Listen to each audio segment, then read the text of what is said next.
Hello everyone, welcome to Avanti classes. My name is Manjeet Bhardwaj. तो आज हम बेटा काइनेटिक गैस इक्वेशन को डेराइव करने वाले हैं। आप लोगों की प्रचुर डिमांड के ऊपर मैं आपको एक डेरिवेशन करवाने वाला हूँ।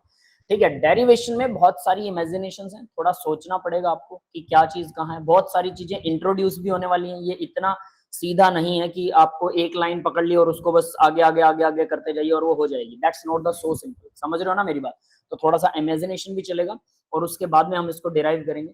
और यहाँ पर n नंबर ऑफ मोल है या नंबर ऑफ मोलिक्यूल है, उसमें भी थोड़ा सा आपको लगेगा कि कुछ गड़बड़ हो रहा है ना। तो ये सारी चीजें आपको इमेजिन करनी पड़ेंगी थोड़ा सा, फिर भी कहीं गड़बड़ आती है तो मुझसे बात कीजिएगा, है ना। तो चलिए शुरू करते हैं। Derivation of kinetic gas equation. Kinetic gas equation की डेरिवेशन यानी कि PV इक्वल 1/3 mnu स्क्वायर को डेराइव करेंगे on the basis of the various assumptions. बहुत सारी असम्पशंस जो हमने की हैं, है ना, कि काइनेटिक गैस इक्वेशन में मॉलिक्यूल के बीच में अट्रैक्शन होता है, ये होता है, वो होता है, उस सब के बेस पर kinetic gas equation, a mathematical equation has been derived from which all the gas laws can be deduced. इससे हम सारे गैस लॉज को डिड्यूस भी कर सकते हैं, मतलब इससे भी डिराइव कर सकते हैं सारे गैस लॉज जितने भी आते हैं। पीवी इक्वल एनआरटी को भी इससे डिराइव किया जा सकता है। This equation known as the kinetic gas equation. Consider the cubical vessel containing the gas. 1.2 diagram देखिए, यहाँ पर आपको 1.2 डायग्राम दिखा रखा है। cubical vessel containing n number n molecules। Cubical vessel है जिसमें n मोलिक्यूल्स हैं। n मतलब मान लीजिए 10 है, 20 है, 50 है, 100 है। ये समझ में आ गया भाई यहां तक सबको? Yes sir. यस ठीक है, अब आगे बढ़ते हैं। इसी के अंदर कुछ मोलिक्यूल्स हैं इसके अंदर। अब देखिए, the total number of molecule present n है, ये मार्क पहले से लगा हुआ है। उसके बाद में मास ऑफ ईच मॉलिक्यूल, अगर एक मॉलिक्यूल का मास m है तो टोटल मास कितना हो जाएगा? n into m। Yes, clear है बेटा ये बात? Yes sir. ठीक है, मॉलिक्यूल्स का mass. Length of the each side, length मान लीजिए l सेंटीमीटर, ये सेंटीमीटर में ध्यान रख लेना, लेंथ है l सेंटीमीटर में, ठीक है। और ये भी l सेंटीमीटर, ये l दिखा रखा है, 1 नहीं है, ध्यान रख लेना, ये l है, ऐसे करके, है ना। तो ये चीज जरूर ध्यान रखिएगा। और n मॉलिक्यूल्स हैं, नंबर ऑफ मॉलिक्यूल्स n है। अब आगे बढ़ते हैं। According to the kinetic gas equation, the molecule of the gas moving different directions with different velocities. ये हमें पता है। काइनेटिक गैस इक्वेशन क्या कहती है? अलग अलग डायरेक्शन में अलग अलग वेलोसिटी से सारे मॉलिक्यूल इधर उधर भटक रहे हैं एक पर्टिकुलर टेम्परेचर पे, ठीक है। कंसीडर एनी वन मॉलिक्यूल, किसी एक मॉलिक्यूल को उठा लो, ठीक है, मूविंग विद वेलोसिटी v1, उसकी वेलोसिटी v1 है, सेंटीमीटर पर सेकंड। तो देखो, लेंथ भी 1 l सेंटीमीटर है और वेलोसिटी v1 सेंटीमीटर है। इन एनी डायरेक्शन, किसी भी डायरेक्शन में वो भटक रहा है। ये बात समझ में आ गई यहां तक? एक डब्बा लिया, एक रूम समझ लो आप, क्यूबोइडल टाइप में रूम है, क्यूब है, उसके अंदर एक मॉलिक्यूल है, वो कहीं पे भी एक स्टैंड पर आप कहीं पे भी उसकी पोजीशन ले लोगे, यहाँ है, और इसके बाद सोचोगे इस तरफ जा रहा है, किसी भी डायरेक्शन में सोच लो, उसकी वेलोसिटी v1 है, ठीक है, और उसकी जो रूम की लेंथ है वो l है, और उसका मास जो है वो m है। समझ में आ गया सबको ये बात? यहां तक ये सब एज्यूम करना है। Yes sir. Yes The sir. velocity can be resolved into 3 mutual perpendicular component Vx, Vy, Vz। तो ये जो वेलोसिटी है हमारे V1 मॉलिक्यूल की, जो वेलोसिटी है वो Vx, Vy, Vz के अंदर हम इसको ले सकते हैं। X, Y और Z, 3 एक्सिस में ये चल सकती है। ये समझ में आ गए? Yes sir. ठीक है, अब बात करते हैं parallel to X axis, Y axis और जेड एक्सिस। मतलब हमारा जो मॉलिक्यूल है, मान लो यहाँ पर हमारा मॉलिक्यूल है, ये एक्स एक्सिस में जा सकता है, इधर जा सकता है, वाई एक्सिस में जा सकता है, इधर जा सकता है वाई एक्सिस में, जेड एक्सिस में भी जा सकता है, तो जेड एक्सिस में इस तरफ जा सकता है। क्लियर है? ये V1 V2 बाद में डिफाइन करेंगे ये क्या है, लेकिन पहले तीनों एक्सिस में हमारा मॉलिक्यूल जा सकता है। ठीक है भाई, perpendicular X Y Z axis respectively as shown in diagram. Then mathematically, तो मैथमेटिकली हम क्या प्रूव कर सकते हैं? एक्स वाई और जेड एक्सिस तो हमने निकाल ली, तो मैथमेटिकली क्या करेंगे? v1 का स्क्वायर जो है वेलोसिटी 1, तो थोड़ा डायग्राम शायद साफ नहीं आया होगा भाई, डिपेंड करता है कैमरा क्वालिटी पर, डेफिनेट सी बात है, ठीक है। तो v1 का स्क्वायर जो है, यानी हमारी जो वेलोसिटी है पहले मॉलिक्यूल की, वो vx का स्क्वायर, vy का स्क्वायर और vz का स्क्वायर, इन तीनों के स्क्वायर के प्लस होगा, क्योंकि वो x एक्सिस में भी जा सकता है, y में भी जा सकता है, z में भी जा सकता है, तो कहीं भी जा सकता है, फ्री है ना, आजाद है। यस, समझ में आ गया? Yes sir. Yes sir. आगे बढ़ते हैं अब इसी में। Now consider the motion of the molecule due to the component vx only. अब हम मानते हैं कि वो सिर्फ vx डायरेक्शन में जा रहा है, एक्स एक्सिस की डायरेक्शन में, उसकी मोशन निकालते हैं। Due to this component the molecule will strike to opposite to face A and B which are at right angle of X axis. तो इसका मतलब देखिए पीछे, मान लो कि वो सिर्फ एक्स एक्सिस में जा रहा है, ये रही एक्स एक्सिस, दिख रही है सबको x axis? Yes sir. Yes, sir. तो अगर ये एक्स एक्सिस में जा रहा है तो या तो वो ए से टक्कर मारेगा या बी से टक्कर मारेगा, या तो इधर जाएगा या इधर। सिर्फ एक्स एक्सिस में मान रहे हैं हम कि वो सीधा ऐसे ऐसे टकरा रहा है और उसके बीच में कोई मॉलिक्यूल नहीं आ रहा। अभी तो यही मान रहे हैं कि बीच में उसका कोई मॉलिक्यूल नहीं है, थोड़ी देर में आप में दूसरे मॉलिक्यूल को भी टकरा देंगे, क्योंकि एक्स वाई जेड एक्सिस तीनों एक्सिस में इसको भगा देंगे। क्लियर है? ये बात समझ में आ गई? Yes, sir. ठीक है, तो वो ए और बी में से किसी भी डायरेक्शन में जा रहा है एक्स एक्सिस के अलोंग, बस ये ध्यान रख लेना, this is A, this is B. अब बात करते हैं आगे, momentum of the molecule due to component Vx just before it strike the face A. A को टक्कर मारने से पहले इसकी मोमेंटम क्या होगी? मास इनटू Vx, जो उसकी वेलोसिटी एक्स एक्सिस में है ना। मोमेंटम यही होता है, mass into velocity. Yes sir. Yes, sir. X axis में जा रहा है तो मास इनटू एक्स एक्सिस की वेलोसिटी। जब टक्कर मार रहा था तो टक्कर मारते टाइम कितनी फोर्स लगाएगा, हमने वो मोमेंटम कैलकुलेट कर लिया। As the molecule are supposed to be perfectly elastic, हम इसको परफेक्टली इलास्टिक सोचते हैं, मतलब जो टक्कर लगाएगा उसमें एनर्जी लॉस नहीं करेगा, ठीक है, एनर्जी इसकी लॉस नहीं हो रही है।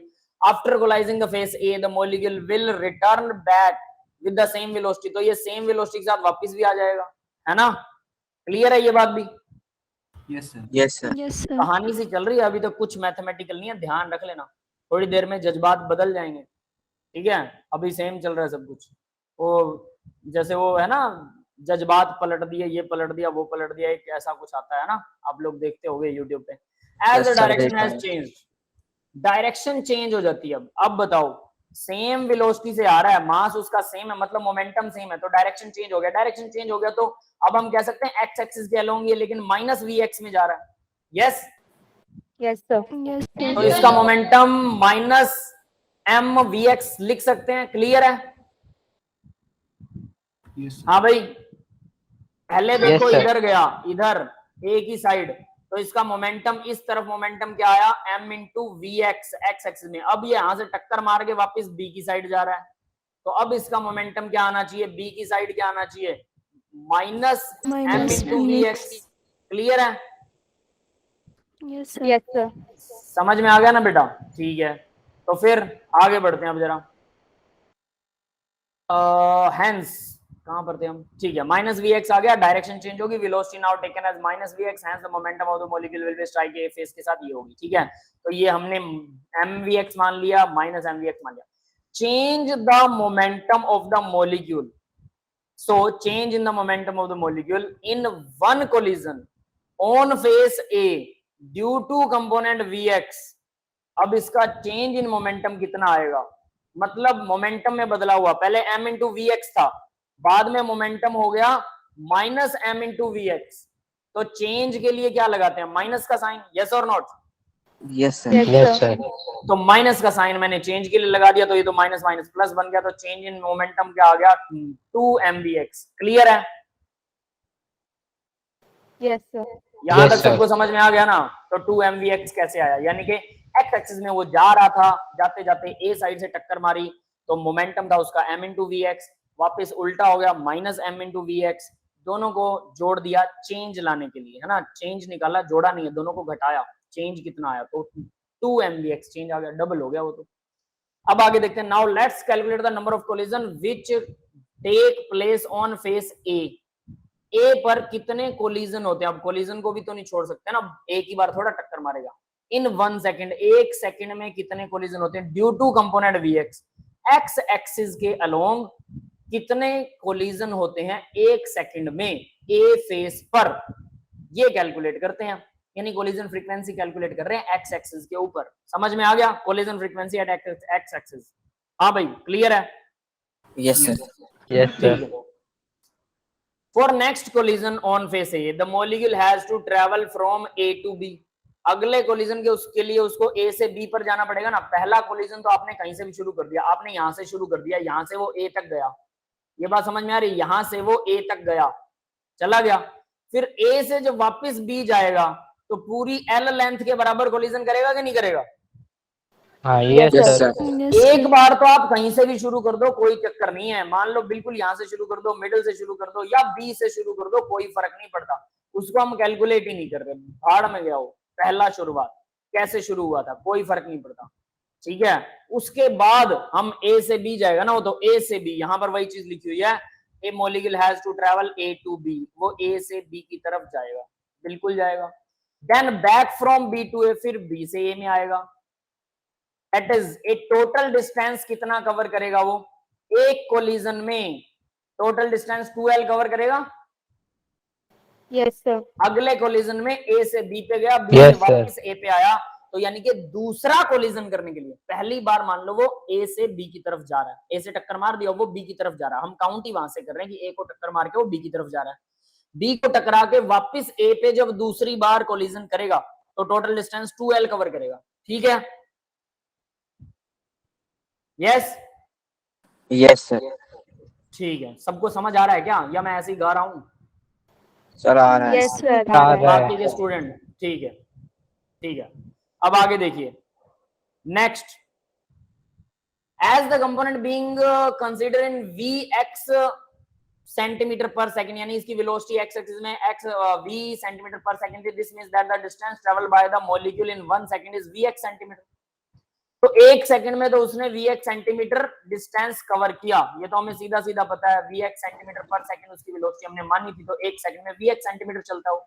अब number of collision which take place on face A in 1 second due to component vx, कितने कोलिजन होंगे, vx by 2l। अब ये आप लोग मुझे समझाओगे, मैंने कोलिजन के लिए बताया था कि वो कैसे निकालते हैं, कोई बता सकता है? Yes, sir. Velocity upon length, total length, mean Yes, free sir. Path, total Velocity mean upon free path displacement. निकाला था ना हमने, उसमें वही बताया था मैंने। yes, sir. वेलोसिटी Number क्या of होती है कि मान लो 1 सेंटीमीटर, वेलोसिटी क्या थी पर सेंटीमीटर था ना, v सेंटीमीटर पर सेकंड, तो मान लो v को हम 10 मान लेते हैं, 10 सेंटीमीटर चलता है 1 सेकंड में, और l को हम, या 2l को मान लेते हैं 50 सेंटीमीटर। तो 10 सेंटीमीटर 1 सेकंड में चलता है, 50 सेंटीमीटर चलने में कितना टाइम लगाएगा, तो भाई 1 सेकंड में 10 चल रहा है तो 5 सेकंड लगेंगे। कैसे निकाला, जो 10 डिवाइडेड बाय, यहां पर हमने क्या किया, 50 डिवाइडेड बाय 10 किया, तो यानी कि 5 सेकंड लगेंगे, लेकिन हमें तो 1 सेकंड में बताना ना कि कितना डिस्टेंस कवर करा, तो उल्टा कर दो, 1/5 आएगा, यस सर है ना, तो ये बिल्कुल वैसा ही होगा। तो यहाँ पर vx यानी कि speed divide by distance, number of collision in 1 second, 1 second में कितने कोलिजन होंगे, speed by distance, vx by 2l, 2l हमें पता है क्या होता है। ठीक है, अब देखिए, as the change of the momentum in 1 collision is 2 mvx, ये हमने निकाला था अभी 2 mvx होगा, दोनों को जोड़ दिया था, याद है, ये माइनस वाला और प्लस वाला, Yes, ये रहा। sir. ठीक है, तो हमें मोमेंटम पता है कि एज चेंज इन 1, एक कोलिजन, एक टक्कर मारने में ये मोमेंटम कवर करता है, और एक टक्कर मारने में नंबर ऑफ कोलिजन, एक सेकंड में इतने कोलिजन करता है। ठीक है, और एक कोलिजन में इतना मोमेंटम में चेंज होता है। ठीक है, change in momentum of molecule in 1 second due to the component vx for the collision, तो mvx 2 mvx और मल्टीप्लाई में क्या आएगा, नंबर ऑफ कोलिजन, कोलिजन कैसे निकाला, vx by 2l। तो कोलिजन कितने हुए एक सेकंड में, ये है कोलिजन एक सेकंड में, और एक सेकंड में मतलब एक कोलिजन में मोमेंटम में चेंज इतना आया, एक कोलिजन में इतना मोमेंटम चेंज आ रहा है, और टोटल इतने कोलिजन हुए vx by 2l, तो मल्टीप्लाई कर दे तो total number of collision momentum आ जाएंगे ना, कि कितनी बार मोमेंटम हुआ इसका, change in momentum total Yes, एक sir. सेकंड में, है ना, तो वो आ गया mvx स्क्वायर, vx से vx मल्टीप्लाई हो गया, और 2 से 2 कट गया, डिवाइड बाय l आ गया, mvx स्क्वायर बाय l। समझ में आया भाई, Yes, sir. क्लियर है? आगे बढ़ते हैं। Similarly change in momentum of the molecule in 1 second due to the component vx for collisions on the face b। अब b के लिए क्या होगा, a के लिए जब इतना आ रहा है तो b के लिए भी सेम आएगा। क्लियर है? Yes, sir. a के लिए एक बार टक्कर मारने में, डाउट है सर। हाँ बोलो बेटा। सर कोलिजन मतलब वही होता है ना कि एक मॉलिक्यूल आगे बढ़ने के लिए कितनी टक्कर मारता है। हाँ, टक्कर कितनी बार करेगा वो, दीवारों से या मॉलिक्यूल से। अभी हम मॉलिक्यूल से टक्कर तो ले ही नहीं रहे, हम बात कर रहे हैं दीवार से टक्कर मारेगा। कोलिजन का मतलब दीवार से टक्कर लगाना, कोलाइड करने का मतलब होता है टकराना। ठीक है, चलिए तो अब देखते हैं mvx by l। अब बात आती है change of the momentum of molecule in 1 second due to component vx। Momentum में चेंज 1 सेकंड में vx की वजह से for collision on the opposite faces perpendicular to x axis. x axis के परपेंडिकुलर जो बाकी के अपोजिट फेस हैं यानी y एक्सिस और z एक्सिस, ठीक है, उसके अंदर नहीं, sorry y axis z axis नहीं है, x एक्सिस के अलोंग जो अपोजिट फेस है यानी कि b वाले की बात कर रहे हैं, तो उसमें चेंज इन मोमेंटम ये था mvx mv square x divide by l। ये b फेस पर टक्कर मारने का था या a फेस पर टक्कर मारने का था, तो दोनों फेसेस पर टक्कर लगाने के लिए उसका total change in momentum 1 second में क्या आ जाएगा, दोनों को जोड़ देंगे। ठीक है, क्लियर हुआ ये? Yes sir. Yes sir. आगे देखिए, अब जरा इन दोनों को जोड़ दिया। अब हमें ये पता है कंपोनेंट वी वाई और वी जेड ये तो छोड़ ही दिए थे ना, तो इनका भी चेंज क्या आएगा, 2mv Y square divide by L 2mv Z square divide by L. Yes clear है, सेम यही वाला आएगा, 2 बार और कर दो इसको, है ना, तीनों एक्सिस के अलोंग कर दिया। क्लियर है बेटा? Yes sir. Yes, sir. So change in momentum of molecule 1 second due to all component for the all axis बोल सकते हैं, for the all the 6 faces, सभी faces पर तो सारी तीनों एक्सिस आ जाएंगी, x axis, y axis, z axis, और एक एक्सिस में 2 फेस होते हैं, x एक्सिस के अलोंग a था और बैक में b था, फिर y एक्सिस के अलोंग c और d हो सकता है, z एक्सिस के अलोंग e और f हो सकता है। क्लियर है ना?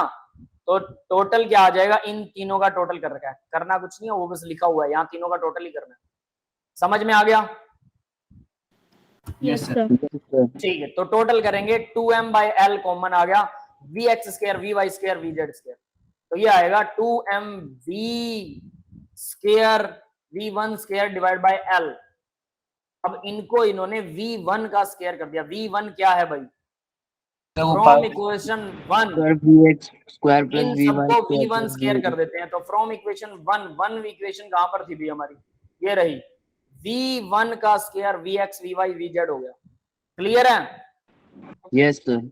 ये इसने v1 का स्क्वायर यहां पर हमें दिखाया था कि अगर हम इसको लेते हैं देन मैथमेटिकली वेलोसिटी जो है, वेलोसिटी का स्क्वायर जो होगा वो x स्क्वायर का x एक्सिस में वेलोसिटी का स्क्वायर y में और z में इन सब के इक्वल होगा, तो इसको v1 स्क्वायर मान लिया था इसने। तो यहाँ पर या फिर आप इन सबको यहाँ से ले सकते हैं, कोई चक्कर नहीं है, वो वाली चीज नहीं भी दिखाएंगे तो भी चलेगा, वो पहली इक्वेशन मत दिखाएंगे ना दिखाएं तो भी चलेगा, सीधा डायरेक्ट यहाँ पर लिख दो, let V X square V Y square और वी जेड स्क्वायर का सम जो है वो इक्वल होता है v1 स्क्वायर। क्लियर है भाई? तो इसको 2m v1 स्क्वायर लिख दिया डिवाइड बाय l। हाँ समझ में आ गया सबको? Yes. Yes, sir. नोटबुक में नोट कर लेना अपने कन्वीनियंट के हिसाब से। अब आगे देखो जरा, similarly change in momentum in 1 second for molecules of velocity v2 v3 v4 vn respectively। तो वेलोसिटी जो थी v1 वेलोसिटी थी, मतलब कोई एक वेलोसिटी है किसी एक मॉलिक्यूल की, एक वेलोसिटी वो x axis y axis z axis में हमने कैलकुलेट कर ली, किसी दूसरे मॉलिक्यूल की वेलोसिटी अलग होगी, है ना, उसकी वेलोसिटी भी x y z एक्सिस में होगी, फिर तीसरे की अलग होगी, चौथे की अलग होगी, सबकी वेलोसिटियां अलग अलग होती हैं सभी मॉलिक्यूल्स की। यस क्लियर है ये बात? Yes sir. Yes, sir. तो यानी v1 स्क्वायर जोड़ा, फिर v2 स्क्वायर, फिर v3, फिर v4, फिर v5, फिर vn, यानी कि हम लिख सकते हैं इसको 2mv square n divided by l। ये समझ में आ गया बेटा? n मतलब लास्ट मॉलिक्यूल की वेलोसिटी, ये सब अलग अलग की जोड़ दिया। अब क्योंकि इन सबको अब जोड़ सकते हैं ना, चेंज इन टोटल कितना होगा 1 सेकंड में, total velocities 2mv square v1 square by l 2m v2 square by l 2m v3 square by l and so on 2m vn square by l, सबको जोड़ दिया। क्लियर है? Yes sir. जोड़ने के बाद इसमें से कॉमन क्या निकल रहा है भाई, 2m by l कॉमन निकल रहा है, तो v1 square v2 square v3 square v4 vn square का सम, तो 2m by l मल्टीप्लाई में अगर मैं इसको n कर दूं और इन सब वेलोसिटियों को डिवाइड में कर दूं n, कोई फर्क पड़ेगा? No sir. मैंने क्या किया, ये जो डाटा ब्रैकेट में था इसके नीचे सबको n से डिवाइड कर दिया और इसको n से मल्टीप्लाई कर दिया। क्लियर है? Yes sir. अब हुआ क्या, n से डिवाइड और n से मल्टीप्लाई काट सकते हैं, वो सेम आ जाएगा, लेकिन हम ऐसा नहीं कर रहे हैं। हमने लिखा 2mn डिवाइड बाय l, और ये क्या है, u स्क्वायर, इसको u स्क्वायर का नाम दे दिया। u स्क्वायर क्या होता है, एवरेज हो गया इसका। u स्क्वायर को मान लेता हूं, u को मैंने माना, देखो u को क्या माना है मैंने, यहां ध्यान लो, u मैं एज्यूम कर लेता हूं। मैंने आपको बताया था कि हम रूट मीन स्क्वायर वेलोसिटी वगैरह कब निकालते हैं, जब फॉर्मूले के अंदर कुछ डेरिवेशन होता है और उस डेरिवेशन के अंदर कुछ वेलोसिटीज जिनका सम वम करके डिवाइड मल्टीप्लाई सब कुछ कर करा के कोई एक टर्म आ जाती है, उस टर्म को सारी वेलोसिटीज का सम का स्क्वायर करके नीचे n से डिवाइड करके फिर उसका अंडर रूट निकाल दिया। वैसे तो सीधा वेलोसिटीज का स्क्वायर किया, फिर सम किया, फिर नीचे n से डिवाइड किया, फिर अंडर रूट निकाला, तो एक एवरेज वेलोसिटी निकल गई। समझ में आ रही है? Yes sir. ध्यान दो, तो ये एवरेज वेलोसिटी टाइप में होगी। देखो ये v एवरेज का स्क्वायर कर दिया, ध्यान देना, यहाँ पे v का स्क्वायर कर दिया, पहली वेलोसिटी दूसरी वेलोसिटी सभी वेलोसिटीज के स्क्वायर को जोड़ दिया, फिर टोटल मान लो 10 मॉलिक्यूल की वेलोसिटी थी, तो 10 से उसको डिवाइड कर दिया, तो एक मॉलिक्यूल की वेलोसिटी का स्क्वायर आ जाएगा, एक मॉलिक्यूल की वेलोसिटी का स्क्वायर, एवरेज आ गया। फिर उसका अंडर रूट कर दिया, अंडर रूट से स्क्वायर कट जाएगा, तो एक मॉलिक्यूल की एवरेज वेलोसिटी आ जाएगी। एक्चुअल में तो ये एवरेज वेलोसिटी है एक मॉलिक्यूल की। यस, समझ में आ रहा है? Yes sir. बट यहां पर स्क्वायर करके कौन एवरेज निकालता है भाई, कोई नहीं निकालता ना। बट ये फॉर्मूले की डिमांड थी बेटा, अपने आप स्क्वायर आया, हमने नहीं किया, पता है ना। तो ये लगभग लगभग है तो एवरेज ही, इसको रूट मीन, मीन का मतलब एवरेज निकाला है, अंडर रूट किया उसको, क्यों, क्योंकि वहां तो वो स्क्वायर बना था, अंडर रूट कर दिया हमने, तो रूट मीन स्क्वायर वेलोसिटी को यू बोल देते हैं। तो मैं इसको रूट मीन स्क्वायर का यू का अगर स्क्वायर करता हूं, यहाँ स्क्वायर कर दिया तो अंडर रूट से स्क्वायर कट जाएगा, तो मेरे पास ये वाली टर्म आ जाएगी ना, ये वाली टर्म। समझ में आ रहा है? Yes sir. तो इस टर्म को मैं यू स्क्वायर लिख दूं, शॉर्ट फॉर्म में लिख सकता हूं। यस यानी मैंने इसकी सिर्फ शॉर्ट फॉर्म बना ली, सीधी सी बात है, और उसको यू का नाम दे दिया कि रूट मीन स्क्वायर वेलोसिटी, उसको नाम दिया। वो मेरे फॉर्मूले में एक बड़ी सारी टर्म आ रही थी, तो यहां से निकला रूट मीन स्क्वायर वेलोसिटी।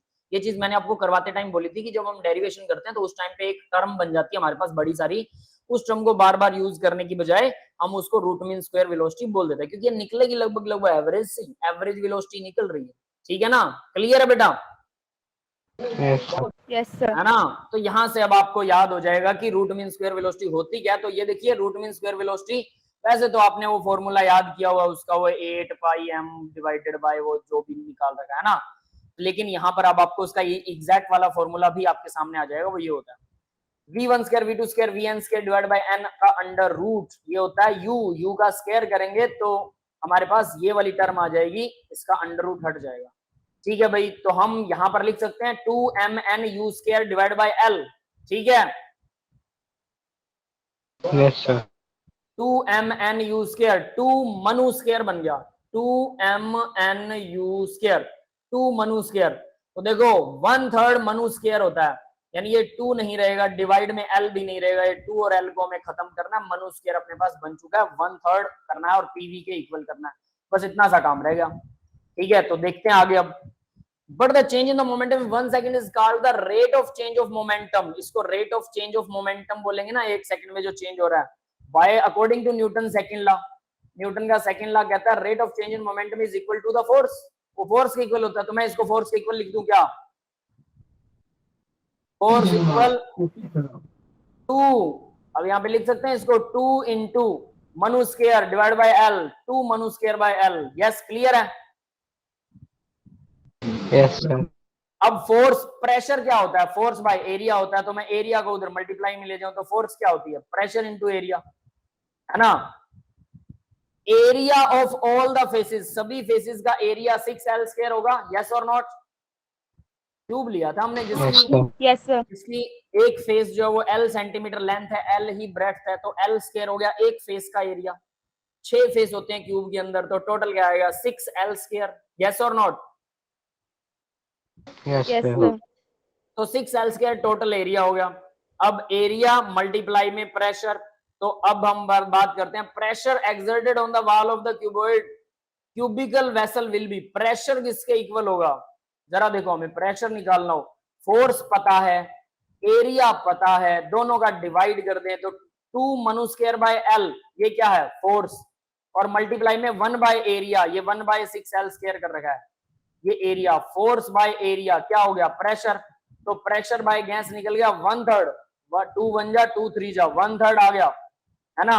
और देखो L और L स्क्वायर, L क्यूब हो गया, तो 1/3 Manu square divide by L cube. L cube क्या होता है, एक का cube, volume. Volume of the cube हो गया, ये वॉल्यूम ऑफ द क्यूब हो गया। तो मैं इसको वॉल्यूम लिख सकता हूं, बिल्कुल लिख सकता हूं। इसको उधर ले जा सकता हूं, ले जा सकता हूं। पीवी इक्वल 1/3 मनु स्क्वायर बना सकता हूं, बन गया, बात खत्म। हाँ भाई, समझ में आ गया सबको? Yes sir. बस खत्म हो गई डेरिवेशन, इतनी है। क्लियर है? किसी को डाउट है तो बताओ फटाफट। कोई डाउट नहीं है?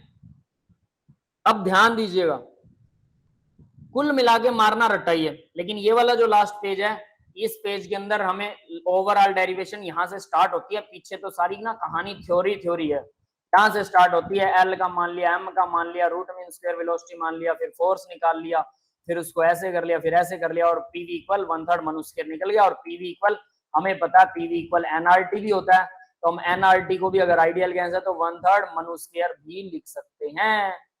ठीक है भाई। और फिर इसी के अंदर हमने एक और डेरिवेशन की थी, 1/3 को 2 से मल्टीप्लाई कर दिया, 2 से डिवाइड कर दिया, तो वो काइनेटिक इक्वेशन से भी 2/3 kinetic equation into kinetic equation equal PV, वैसा भी निकल जाएगा, है ना। वो भी किया था, याद है? Yes sir. बस इनको जोड़ तोड़ करना है, तो कुल मिला के करना कराना कुछ नहीं है, फॉर्मूला रट्टा मारना है। सीधी स्ट्रेट लाइन में बोल रहा हूं, जो टीचर ये बताता है साइंस समझने की चीज है, वो ठीक बताता है लेकिन अधूरा सच बताता है। याद है महाभारत में एक बात कही गई थी कि अश्वत्थामा मारा गया, सुना था सभी ने? ये डायलॉग हाँ, बड़ा यस सर। है ना। फिर उसके बाद में ढोल नगाड़े बजने लग गए थे, नर नहीं कुंजर, हाथी, इंसान नहीं हाथी, जानवर मारा गया। ये सुनने नहीं दिया गया, किसको? गुरु द्रोणाचार्य को। है ना। यहां से एक चीज बताता हूं, गुरु द्रोणाचार्य अर्जुन से ज्यादा तगड़ा धनुर्धर था, अर्जुन से ज्यादा तगड़ा, अर्जुन से बहुत स्ट्रॉन्ग था। और ये पता था सबको कि गुरु द्रोणाचार्य अगर गुरुग्राम, जो दिल्ली के पास है ना, गुरुग्राम, गुड़गावा नाम था पहले उसका, Yes, गुरुग्राम sir. नाम रखा है, वो द्रोणाचार्य वहीं पर, वहीं के थे, बर्थ उनका वहां का था, गुरुग्राम इसलिए उसका नाम रखा गया चेंज करके। तो सोचिए जरा, गुरुग्राम यानी गुरु द्रोणाचार्य के लिए कहावत थी कि मतलब उनके लिए बोला था श्री कृष्ण ने कि भाई ये बंदे को तब तक नहीं मार सकते जब तक ये अपने हथियार नहीं छोड़ेगा, इसके हाथ में जब तक धनुष रहेगा इसको कोई नहीं मार सकता, अपराजित है ये, इतना तगड़ा धनुर्धर था। Teacher always have a base, उसके पास एक स्ट्रॉन्ग बेस होता है। हो सकता है मैं कोई गलती कर दूं, याद रखना, लेकिन मेरा एक्सपीरियंस मुझे बता देगा कहीं ना कहीं कि ये चीज बच्चों को, एंड पॉइंट तो यही है, ये कर लो तो पीछे वाली सारी गलतियां खत्म, समझ रहे हो। इसलिए बोलता हूं लास्टली फॉर्मूला डायरेक्ट उठाइए, पीछे कोई देखना नहीं है, कोई दिक्कत नहीं है। ये डेरिवेशन है तो कभी भी कर लोगे, आपके सामने आएंगे, खुद पढ़ के कर लोगे बेटा। लेकिन पेपर में डेरिवेशन नहीं पूछता कोई, वहां पे फॉर्मूला डेरिवेशन, वो क्या बोलते हैं उसे, क्वेश्चन पूछते हैं, और क्वेश्चन लगाने पड़ेंगे आपको, क्वेश्चन याद करने पड़ेंगे। समझ में आ रही है मेरी बात? Yes sir. तो क्वेश्चन लगाइए ज्यादा से ज्यादा, डेरिवेशन फिर भी कोई प्रॉब्लम हो तो हम जरूर करवाएंगे, उसकी चिंता मत कीजिए। ऐसा मत सोचिए कि टीचर डेरिवेशन नहीं करवा रहा तो शायद उनको पता नहीं होगा, ये बीएससी की है, और इससे पहले आप अगर और चाहेंगे इसके बाद में भी थ्योरियां हैं, एमएससी के अंदर भी थ्योरी आती है, एससीएससी थ्योरियां, कोलिजन थ्योरियां, लिंडमैन थ्योरी आती है, भयंकर वाली डेरिवेशन है। पुरी शर्मा कालिया एक बुक है, और एक पुरी शर्मा पठानिया है, पठानिया फिजिकल की है, उसके अंदर डेरिवेशन है भयंकर वाली, 4 पेजों की डेरिवेशन है, 4 पेज, चलते जाओ चलते जाओ चलते, और ये तो बहुत छोटे लेवल की डेरिवेशन है, वो बहुत बड़ी है।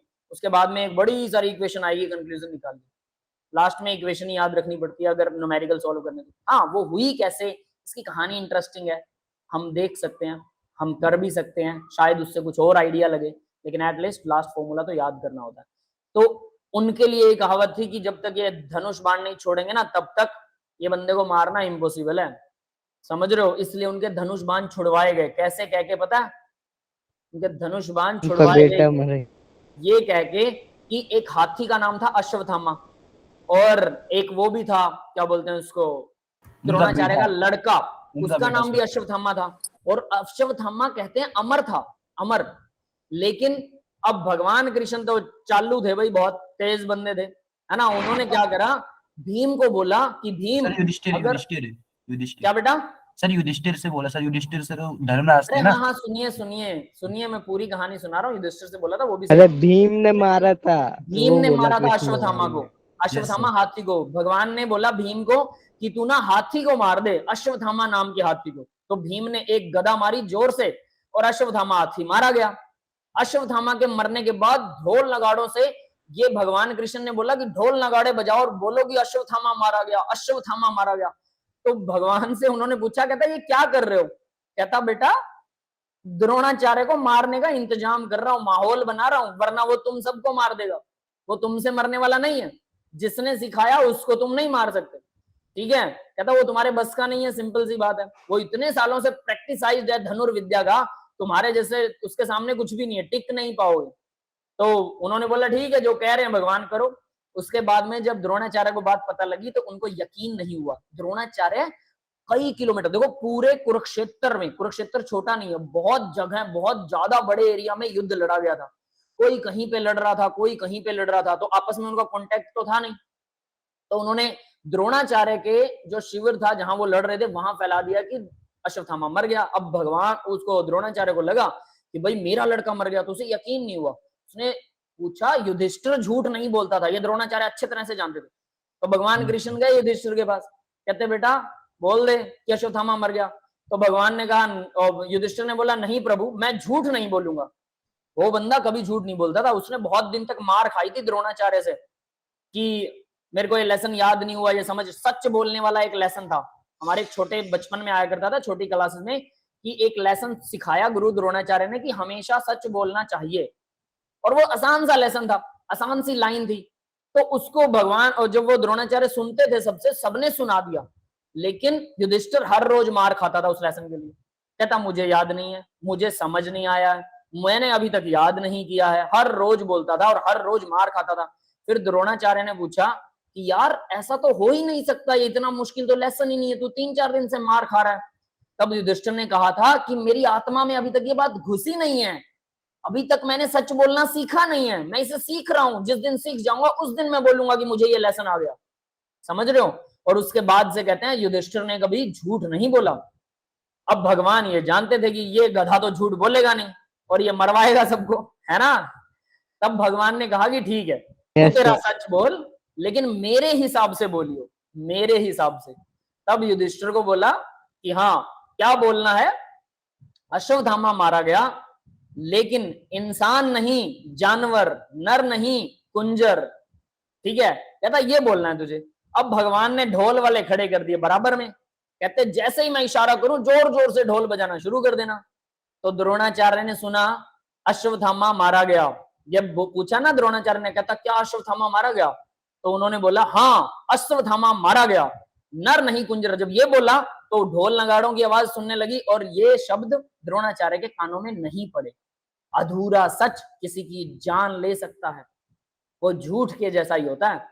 तो इसलिए अधूरा ज्ञान, किसी की आधी बात सुनकर, कि मैं मान लो किसी चीज में प्रैक्टिसाइज कर रहा हूं, मैंने बोल दिया ये वाली लाइन बहुत अच्छी है, मेरे लिए वो अच्छी है। Are you getting me? क्या आप मेरे वाली लाइन में वो चाहते हैं जो मैं चाह रहा हूं? नहीं, तो आपके लिए वो लाइन सबसे बुरी हो सकती है। इसलिए उस सभी की पूरी बात सुनिए, आधी बात सुनकर उसको परसेप्शन मत बनाइए कि यही सत्य है। समझ रहे हो? देखा हुआ झूठ हो सकता है, सुना हुआ झूठ हो सकता है, बोला हुआ झूठ हो सकता है, जब तक उसके सत्यता की प्रमाणिकता ना मिले तब तक। बहुत से लोग मैन्युपुलेट करते हैं डाटा को। आप लोग यूट्यूब पर देखते होंगे, बहुत सारी चीजें देखते होंगे, है ना, टीवी न्यूज, ये लोग मैन्युपुलेट करते हैं डाटा को। मैन्युपुलेट करने का मतलब पता क्या होता है? मैं आपको डाटा बताता हूं, ओरिजिनल डाटा बता दूं, देखो इतनी जनसंख्या इसकी है, इतनी जनसंख्या उसकी है। अब ये मैं बोल दूं कि जनसंख्या इसकी इतनी है, इसकी उतनी है, इसके हिसाब से ये लोग ज्यादा बच्चे पैदा करते हैं, ये लोग कम बच्चे पैदा करते हैं, ये कम है, ये ज्यादा है। अगर मान के चलो हम गरीब और अमीरों की बात करें, अमीरों के बच्चे कम होते हैं, गरीबों के बच्चे ज्यादा होते हैं। तो अमीर क्या इस मेंटेलिटी से सोचते हैं कि मेरे ज्यादा बच्चे हो गए, मैं पाल नहीं पाऊंगा, इसलिए मेरे को 1 या 2 ही बच्चे पैदा करने हैं। या अमीर लोग जो, और गरीब जो है, वो इस मेंटेलिटी से बच्चे पैदा करते हैं कि भी हमें तो बच्चे बच्चे पैदा करने हैं, कोई चक्कर नहीं है, जितने हो रहे होने दो। मेंटेलिटी दोनों के में से किसी की कुछ नहीं है। लेकिन मैं अगर आपको परसेप्शन बता दूं कि ये कारण हो सकता है, वो गलत कारण है। डाटा सही है, किसी के कम है, किसी के ज्यादा है, लेकिन उसके अंदर वाले कारण अलग हो सकते हैं। तो वो कारण को डिफ्लेक्ट करके आपको मैनिपुलेट किया जा सकता है। बहुत सोच समझकर ध्यान से रीजनिंग कीजिए, साइंस आपको रीजनिंग सिखाती है, तब जाके चीजों को समझना आता है। मतलब ज्ञान में और विद्या में फर्क होता है। ज्ञान वो है जो आप सही तरीके से सही चीज को समझें, और विद्या वो है कि आपके पास एक डाटा है, एक इंफॉर्मेशन है। बस इंफॉर्मेशन को ज्ञान में बदलने के लिए आपको रीजनिंग करनी पड़ेगी। समझ में आ रही है मेरी बात? Yes sir. Yes, तो sir. यहां पर एक चीज बता देता हूं कि इसकी डेरिवेशन अगर आप सीख भी लेते हैं, कुछ नहीं उखाड़ पाएंगे, याद भी कर लेंगे तो भी समझ में आपको आ गई होगी, मुश्किल नहीं है बिल्कुल भी, लेकिन फिर भी कुछ नहीं उखाड़ पाएंगे। लेकिन इस डेरिवेशन की जगह पर अगर आप 100 न्यूमेरिकल कर लेते हैं इस लेसन के, तो आप पूरे लेसन को उखाड़ देंगे। समझ में आ गया? अब डाटा कहता है कि आपको सब आना चाहिए, लेकिन ये है डाटा, इंफॉर्मेशन, लेकिन समझ, ज्ञान कहता है कि आपको न्यूमेरिकल आना चाहिए अगर टेस्ट क्वालिफाई करना तो। समझ में आया? इसलिए हर रोज एक ही बात बोलता रहता हूं, सोच लो रीजनिंग से। आगे बढ़ते हैं बेटा। अरे एक पेज ये खाली रह गया क्या? देखें, 2 पेज खाली रह गए। सर आपके कल के लेक्चर की वीडियोस मिल जाएंगी? कल वाला लेक्चर कौन था? जो प्रीवियस था? ये सर मेरे सर पिछले 2 लेक्चर रह गए थे, और एक में मैं था नहीं और एक में नेटवर्क इशू था। कोई बात नहीं बेटा, आपको यूट्यूब पे मिल जाएंगे। आप बिटली लिंक है ना आपके पास? ये सर है।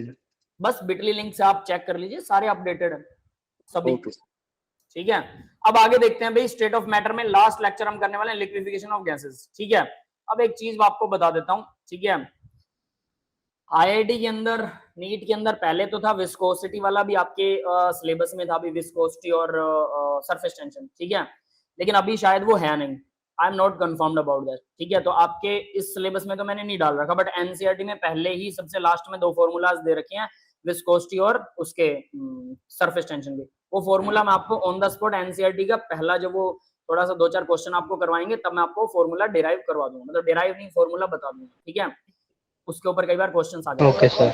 ठीक है, समझ गए? तो यानी बोर्ड लेवल के हिसाब से वहां से हम करवा देंगे, लेकिन ये आईआईटी में, नीट में नहीं है, उसके अंदर तो सिलेबस में नहीं है, ये कंफर्म है। समझ गए? चलिए अब आगे बात करते हैं बेटा, गैस लिक्विफिकेशन ऑफ गैसेस। तो देखो भी, लिक्विफिकेशन ऑफ गैसेस करेंगे, फैराडे एक्सपेरिमेंट है। फैराडे ने क्या कहा था, अब जरा ध्यान दे लो। फैराडे लॉ हमने किए हैं +2 में, नहीं यहाँ नहीं किए, +2 में करेंगे फैराडे लॉ। ठीक है, इलेक्ट्रोकेमिस्ट्री के अंदर।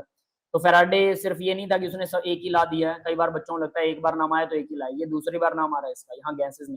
फैराडे ने बोला था कि he observed that under the high pressure some of the gases liquefy like carbon, chlorine and carbon dioxide, and some gases like oxygen, nitrogen didn't liquefy, वो liquefy होती नहीं है।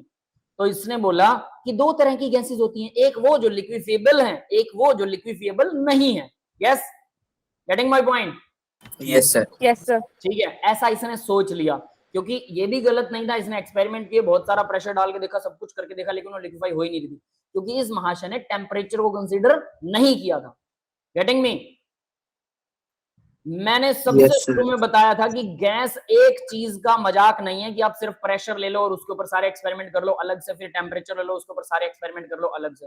गैस में टेम्परेचर, प्रेशर, वॉल्यूम, तीनों चीजें एक साथ बदलती हैं, और उनके बदलने से ही कुछ ना कुछ हो सकता है, कुछ कम ज्यादा घटा बटा हो सकता है। क्लियर है? ठीक है, तो यहां पर भी ऐसा ही कुछ हो रहा है, यहां पर भी ऐसा ही कुछ हो रहा है। तो इसने फैराडे ने एक, इसीलिए गैस वाली चीजें ना कई बार समझ में नहीं आती, हमें लगता है टेम्परेचर बढ़ा रहे हैं तो डेफिनेटली वॉल्यूम तो बढ़ना चाहिए, लेकिन वॉल्यूम फिक्स कर दिया तो प्रेशर बढ़ जाएगा, है ना कहानी, और फिर प्रेशर बढ़ता जाएगा, रिपल्शन फोर्सेस अराइज होती जाएंगी, लास्ट में कंटेनर ही फट सकता है ना, और भी बहुत कुछ हो सकता है। अभी कंटेनर ना फटे तो गैस का मॉलिक्यूल ही बहुत हाई टेम्परेचर पे, 1,00,000 डिग्री सेल्सियस टेम्परेचर अगर मैं कर दूं तो न्यूक्लियर रिएक्शन हो जाएगी, कुछ ना कुछ तो बदलता ही रहता है। समझ रहे हो मेरी बात? सीधा मतलब ये नहीं होता कि बस टेम्परेचर बढ़ रहा है तो प्रेशर बढ़ेगा ही बढ़ेगा, ऐसा कुछ नहीं है, ऐसा कुछ होता भी नहीं है। ठीक है बेटा, तो ये है वो कहानियां जिसकी वजह से चीजें बदल जाती हैं। तो that is why I am saying कि एक चीज को परसेप्शन मत बनाइएगा, ये 2-3 फैक्टर्स पे काम करती है ना, जो चीजें वो एक चीज से समझ में भी नहीं आती। ठीक है, अब आगे बढ़ते हैं। तो पहले तो इसने बोल दिया, तो इसकी तो बात गलत है, सिंपल आपको समझ में आ गया होगा। तो liquefaction of gases, the liquefaction of gas take place when the intermolecular forces of attraction become high that bind the gas molecule together to form the liquid state, this behaviour shown as the liver gases. ये real gases का ही behaviour होता है। ठीक है, अब बात करते हैं क्रिटिकल टेम्परेचर। इसने जो फेराडे ने छोड़ दिया था ना जो पॉइंट, ये क्यों करा रहे हैं आपको, इसने तो गलत बोला था, ताकि आपको क्रिटिकल पॉइंट, क्रिटिकल टेम्परेचर के बारे में पता लगे, इसके बारे में पता लगे। तो वो कैसे पता लगेगा वो देखिए जरा। क्रिटिकल टेम्परेचर वो होता है मैक्सिमम टेम्परेचर, लिखा हुआ मैंने डेफिनेशन शॉर्ट में लिखी हुई है, सबसे आसान डेफिनेशन है, बाकी बुक्स में आपको कंफ्यूजिंग सी मिलेगी। ठीक है, maximum temperature at which A gas can be liquefied, eight which A gas can be liquefied. Example carbon dioxide 30.98 degree Celsius इसका टीसी होता है, क्रिटिकल टेम्परेचर। अब इसका क्या मतलब है, जो फेराडे ने बात छोड़ दी थी ना कि कुछ गैसेस लिक्विड बनती ही नहीं है, वो ये कारण है। एक लेवल के टेम्परेचर के बाद उस गैस पे कितना भी प्रेशर डाल लो, कितना भी डाल लो, उसके मॉलिक्यूल को कितना भी पास ले आओ, कितना भी पास, इतना पास ले आओ कि जितना पास वो लिक्विड में होते हैं मॉलिक्यूल, उतना पास आ गए, तो क्या वो लिक्विड बन गया? नहीं सर, वो फिर भी लिक्विड नहीं बनता, क्योंकि उनके बीच में इतनी जबरदस्त वाली एनर्जी होती है। लिक्विड में मॉलिक्यूल धीरे धीरे चलते हैं ना, और अगर टेम्परेचर हाई है तो वो मॉलिक्यूल तो बहुत फास्ट चलेंगे, तो वो हमें वेपर फॉर्म में दिखाई देगा, वेपर, लिक्विड नहीं दिखेगा। समझ रहे हो मेरी बात? इतना प्रेशर डाल दिया फिर कि उसका वॉल्यूम बिल्कुल वैसा हो गया जैसा लिक्विड का वॉल्यूम होता है। जरूरत से ज्यादा प्रेशर डालने पर, सोच के देखो, पिस्टन पे जरूरत से ज्यादा प्रेशर डाल दिया, वॉल्यूम बिल्कुल लिक्विड के वॉल्यूम के बराबर बन गया उस गैस का वॉल्यूम, लेकिन फिर भी वो गैस लिक्विड नहीं बनी, वो वेपर फॉर्म में घूम रही है। तो वो कब होता है? जब एक पर्टिकुलर टेम्परेचर से ज्यादा टेम्परेचर होता है। तो प्रेशर अकेला कुछ नहीं कर सकता, प्रेशर कुछ नहीं कर सकता जब तक टेम्परेचर डाउन नहीं करोगे। और डाउन कितना करना है? 30.98 degree Celsius, approximate 31 degree Celsius है, लेकिन आप इसे 30.98 ही पढ़िए, एग्जैक्ट वैल्यू। 30.98 डिग्री सेल्सियस से नीचे वाले टेम्परेचर पर ही कार्बन डाइऑक्साइड को प्रेशर डाल के लिक्विड बनाया जा सकता है, वरना इससे अगर ऊपर टेम्परेचर है तो वो कभी लिक्विड नहीं बनेगी। इस पे भी नहीं बनती है वो, ये ध्यान रखना। क्रिटिकल टेम्परेचर पर भी वो शायद लिक्विड नहीं बनती है, वो हम आगे देखेंगे तो पढ़ेंगे। इससे नीचे वाले टेम्परेचर पे लिक्विड बन सकती है, या फिर इसे कह सकते हैं कि इस पे बन सकती है कुछ प्रेशर अप्लाई करके। ठीक है, तो temperature at which A gas can be liquefied, उसको बोलते हैं मैक्सिमम टेम्परेचर। इससे ज्यादा करोगे तो वो लिक्विफाई हो ही नहीं सकती, इससे कम पर या इस पे हो सकती है। समझ में आ गई ये बात? टीसी सबको समझ में आ गया भाई? टीसी, टिकट चेक कर, क्रिटिकल टेम्परेचर, दैट इज। ठीक है, तो अब आपको क्रिटिकल टेम्परेचर समझ में आ गया। फेराडे ने क्या गलती की थी कि वो ऑक्सीजन और नाइट्रोजन को क्रिटिकल टेम्परेचर के ऊपर, क्रिटिकल, क्योंकि इनका क्रिटिकल टेम्परेचर माइनस में होता है, ऑक्सीजन का और कार्बन, ऑक्सीजन और नाइट्रोजन का ये माइनस में होता है इनका क्रिटिकल टेम्परेचर। लेकिन वो क्या कर रहा था, वो नॉर्मल रूम टेम्परेचर पर ही उनको प्रेशर डाल के लिक्विड बनाने की कोशिश कर रहा था, उससे बने नहीं। तो इसने बोला कि ये वाली गैसेस लिक्विफाइबल नहीं है, और जो बन गई लिक्विफाइड, यानी कार्बन डाइऑक्साइड, उसने रूम टेम्परेचर तो 25 होता है, उसने उससे कम के ऊपर प्रेशर डाला, वो फचक देना सा लिक्विड बन गई। क्लोरीन भी लिक्विड बन गई है ना एकदम से। तो ये होता है कब? जब उसका क्रिटिकल टेम्परेचर से कम टेम्परेचर पर अगर हम उसको लिक्विफाई करना चाहते हैं तो हो जाएगी। उससे ज्यादा पर करोगे तो कुछ भी तिकड़मबाजी कर लो, वो लिक्विफाई नहीं होगी। यस, नहीं होगा। समझ गए सब? Yes sir. Yes sir. अब क्रिटिकल टेम्परेचर है तो क्रिटिकल प्रेशर भी होगा, क्रिटिकल वॉल्यूम भी होगा, तो वो भी सुन लो साथ में। पर पहले क्रिटिकल टेम्परेचर की डेफिनेशन देनी पड़ेगी। तो क्रिटिकल वॉल्यूम क्या होता है? वॉल्यूम, वो वॉल्यूम, सॉरी, क्रिटिकल पहले प्रेशर करेंगे। क्रिटिकल प्रेशर, वो प्रेशर क्रिटिकल टेम्परेचर पर मिनिमम प्रेशर जिसके ऊपर गैस लिक्विफाई हो सकती है, हम करेंगे नहीं उसको। कितना प्रेशर डालें क्रिटिकल टेम्परेचर पर कि वो गैस लिक्विफाई हो जाए? मिनिमम कितना, कम से कम कितना? उससे ज्यादा डालोगे तो पक्का हो ही जाएगी, है ना? Yes sir. तो कम से कम कितना डालें? तो ये होता है मैक्सिमम टेम्परेचर। तो ज्यादा से ज्यादा कितना हो, क्योंकि उससे ज्यादा पर तो कभी लिक्विफाई नहीं होगी। बात को समझना, आपको मैक्सिमम मिनिमम याद नहीं रखना पड़ेगा, थोड़ा दिमाग लगा के सोचना। मैक्सिमम टेम्परेचर जिससे नीचे गैस को लिक्विफाई किया जा सकता है। मिनिमम प्रेशर, कम से कम टीसी के ऊपर क्रिटिकल टेम्परेचर पर कितना प्रेशर डालूं, कम से कम कितना प्रेशर कि वो गैस लिक्विफाई हो जाए, उस प्रेशर को बोलेंगे क्रिटिकल प्रेशर। और वो होता है 73 एटमॉस्फेरिक प्रेशर 4 कार्बन डाइऑक्साइड। मतलब 30.98 डिग्री सेल्सियस और 73 एटमॉस्फेयर प्रेशर अगर हम अप्लाई करते हैं तो वो गैस लिक्विफाई हो जाएगी। कौन? Carbon dioxide. उससे ज्यादा प्रेशर डालोगे तो पक्का हो जाएगी, टेम्परेचर उससे कम करोगे तो और जल्दी हो जाएगी, फिर तो जल्दी जल्दी होएगी। बस प्रेशर ज्यादा बढ़ा दें, टेम्परेचर कम करते तो जल्दी होगी। अब बात करते हैं क्रिटिकल वॉल्यूम क्या होता है। तो क्रिटिकल टेम्परेचर और क्रिटिकल वॉल्यूम पर उसके लिक्विड बनने से पहले गैस का जो वॉल्यूम होता है वो क्रिटिकल वॉल्यूम होता है। हाँ भाई, क्लियर है सबको ये? Yes, sir. Yes, तीनों sir. पॉइंट क्लियर है ना? यस, Yes, सबको sir. क्लियर है? ठीक है, Yes, sir. ठीक है। ओके बेटा, आगे बढ़ते हैं अब जरा। तो यहाँ पर कंडीशन देखते हैं। अब कंडीशन क्या है भाई? लिक्विफाई करने की कंडीशन समझ में आ गई होगी। क्रिटिकल टेम्परेचर से टेम्परेचर कम होना चाहिए, फिर प्रेशर बढ़ाओ, टेम्परेचर कम रखो, प्रेशर बढ़ाओ, कोई भी गैस लिक्विफाई की जा सकती है। यस, क्लियर है सबको? समझ में आ गया होगा। यही कंडीशनों में पढ़ने वाले हैं। तो यहाँ देखते हैं, as the temperature increase the kinetic energy of the, temperature increase करने पर काइनेटिक एनर्जी इंक्रीज होती है, अट्रैक्शन फोर्सेस जो है वो मॉलिक्यूल की ओवरकम हो जाती है थर्मल एनर्जी की वजह से। सो क्या होता है? Condensation of gas low temperature is required. तो कंडेंस करने के लिए गैस को लो टेम्परेचर की जरूरत होती है। ठीक है, under the high pressure, pressure high होगा तो मॉलिक्यूल पास आ जाएंगे, अट्रैक्शन फोर्सेस अराइज हो जाएगी, कंडेंसेशन पॉसिबल हो जाएगा। यानी कि हाई प्रेशर और लो टेम्परेचर चाहिए, दोनों चीजें होनी चाहिए। ठीक है, तब जाके कोई गैस लिक्विफाई होती है। आगे देखिए, under low temperature, temperature low हो, हाई प्रेशर हो, the tendency of the molecule to condenses is very high. Condensate होने की मॉलिक्यूल्स की टेंडेंसी बहुत ज्यादा हाई हो जाती है। समझ में आ गया ये? अंडर लो टेम्परेचर और हाई प्रेशर वो जल्दी कंडेंसेट होंगे, सीधी सी बात ये है। यस बेटा, क्लियर है सभी को ये बात? Yes sir. Yes, sir. Yes. अब आगे आता है एंड्रयू आइसोथर्म। एंड्रयू ने ये एक्सपेरिमेंट किया था टीसी निकालने के लिए, और उसने क्या क्या किया था, कैसे कैसे किया था, वही चीज हम पढ़ेंगे।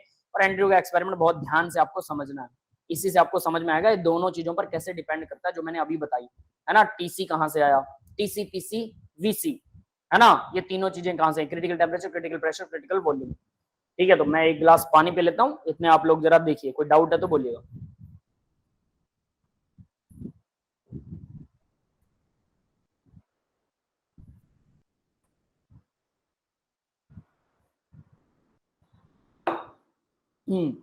चलो भाई, अब एंड्रयू आइसोथर्म पढ़ते हैं, है ना।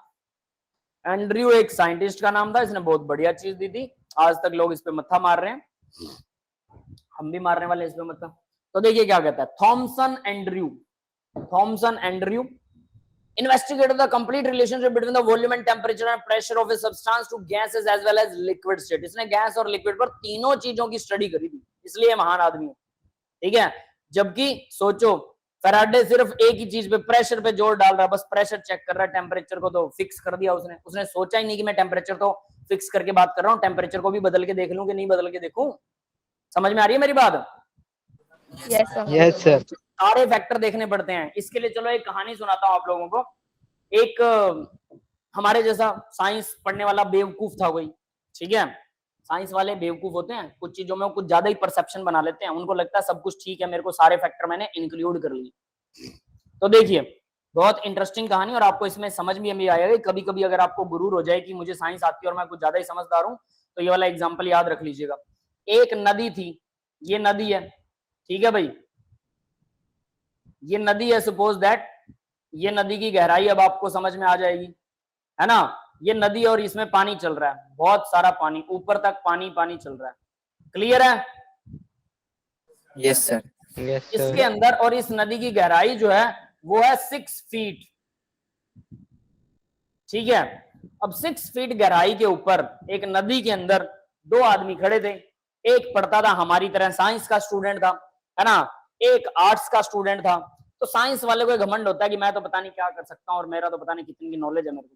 तो उसने देखा कि नदी की गहराई में जाने पर, जब मैं नदी में उतरेगा वो, तो उतरने के बाद में उसकी हाइट थी 5.5 के आसपास। तो उसने देखा कि उसकी हाइट से सिर्फ 6 इंच पानी ऊपर होगा, सिर्फ 6 इंच। और नदी की जो गहराई के बाद में जो एरिया ऑफ क्रॉस है, तो उसने देखा कि वो 30 सेकंड में पार कर लेगा। उसके बाद में तो हाइट वाला एरिया आ जाएगा और वो पानी से उसका मुंह ऊपर निकल जाएगा, जिससे वो आसानी से नदी को पार कर सकता है, और 30 सेकंड के लिए तो वो सांस रोक सकता है। यस, क्लियर है? Yes, sir. Yes, simple sir. Calculation नजर आ रही है। तो उसने बोला मैं नदी को आराम से पार कर सकता हूँ, मुझे तैरना सीखने की जरूरत नहीं और मैं तैरना नहीं सीखूंगा, मेरा गांव है और नदी तो बहुत गहरी है नहीं, तो मैं इसको चल के ही पार कर लूंगा। तो आर्ट्स वाला कहता भाई रहने दे, तू पानी में बह जाएगा। कहता ऐसे कैसे? कहता मैं तो चल के पार कर लूंगा, मैं पानी में डूब ही नहीं सकता। उसने नहीं माना, कहता ठीक है भाई करके देख ले। तो उसने वो नदी के अंदर गया। अब वो 5 फीट के आसपास गया होगा मुश्किल से, ठीक है, अचानक से उसके बाद पानी उसको बहा के ले गया। पानी ने उसके पैर नीचे रहने ही नहीं दिए। पानी फोर्स भी तो लगाता है। Yes, sir. Yes, ये sir. बात तो Yes. साइंस वाला Yes, भाई साहब sir. भूल ही गया था ना, एक फैक्टर भूल गया। साइंस पे विश्वास करना अच्छी बात है, बट आपको प्रैक्टिकल नॉलेज भी देख लेनी चाहिए, क्योंकि कई बार प्रैक्टिकल नॉलेज से भी एक फैक्टर उठा के हम ले लेते हैं। अब ये जो आपका कहते हैं ना अजम्पशन है, ये वाला रूल है, अप्रोक्सीमेट वैल्यू है, ये सब क्या है जानते हो क्या है? ये हमारी साइंस है। ये कोई ना कोई फैक्टर भूल जाती है, फिर हम कहते हैं थ्योरी तो ये बताती है, प्रैक्टिकल ये बताता है ना। तो थ्योरी और प्रैक्टिकल में वैल्यू में सेम सिमिलर चीजें क्यों नहीं आ रही? समझ गए क्यों नहीं आ रही? वो कोई फैक्टर भूल रहे हैं। Yes. समझ गए? और वो फैक्टर शायद पूरे साइंटिस्टों को समझ में ना आता हो, इस महाशय को समझ में नहीं आए तो डूब गया, इसका तो काम खत्म, है ना। अब एक इंटरेस्टिंग बात बताता हूं। अभी भी आप लोग सोच रहे होंगे चलो कोई दिक्कत नहीं है, अगर 4 फुट पानी हो फिर तो मैं मतलब चल के पार कर लूंगा। 4 फीट पानी कौन कौन पार कर लेगा भाई? आप सभी की हाइट आई थिंक 4 फीट से तो ऊपर होनी चाहिए। कितने Yes, बच्चों yes. को यकीन है कि 4 फीट वो पानी चल कर पार कर लेंगे? नदी की गहराई सिर्फ 4 फीट है, सोचिए।